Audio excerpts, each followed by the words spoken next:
നമസ്കാരം, ഞാൻ doctor Mathew Dominic, senior ENT head neck and cochlear implant surgeon, Kochi.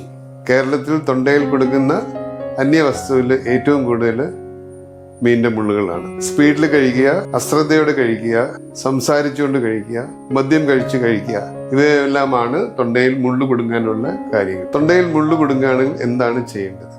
ആദ്യമായിട്ട് ചോറ് ഉരുട്ടി കഴിക്കുക, പഴം അങ്ങനെ വസ്തുക്കൾ എന്തെങ്കിലും കഴിക്കുക, വെള്ളം കുടിക്കുക. ഒരു വിരലുകൊണ്ട് തൊണ്ടയിൽ മുള്ളെടുക്കാൻ നോക്കാതിരിക്കുക. പലപ്പോഴും അതുകൊണ്ട് കൂടുതൽ അപകടങ്ങളാണ് ഉണ്ടാകാറുള്ളത്.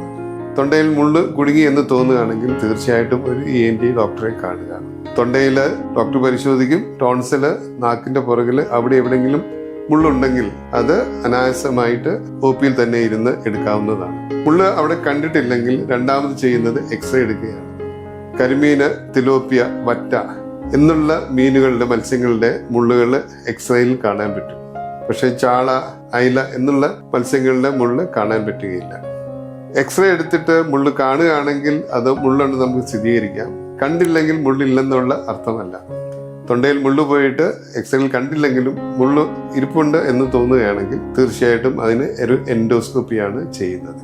തൊണ്ടയിൽ നിന്ന് താഴോട്ട് അന്നനാളത്തിൽ എവിടെയെങ്കിലും മുള്ളു കുടുങ്ങിയിരിപ്പുണ്ടെങ്കിൽ എൻഡോസ്കോപ്പി ചെയ്ത് അത് എടുക്കാൻ പറ്റുന്നതാണ്.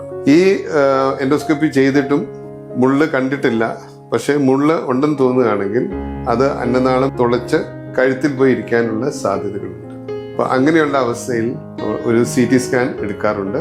CT സ്കാൻ എടുത്ത് മുള്ള് എവിടെയുണ്ടെന്നുള്ളത് കണ്ടുപിടിച്ചിട്ട് പലപ്പോഴും കഴുത്ത് ഓപ്പറേറ്റ് ചെയ്ത് എടുക്കേണ്ടി വരാനുള്ള സാധ്യതകളും ഉണ്ടാകാറുണ്ട്.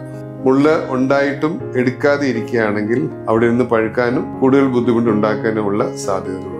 മത്സ്യം വളരെ രുചികരമായ ഒരു ഭക്ഷ്യവസ്തുവാണ്. അത് സൂക്ഷിച്ചു കഴിക്കുക, എൻജോയ് ചെയ്യുക. നമസ്കാരം.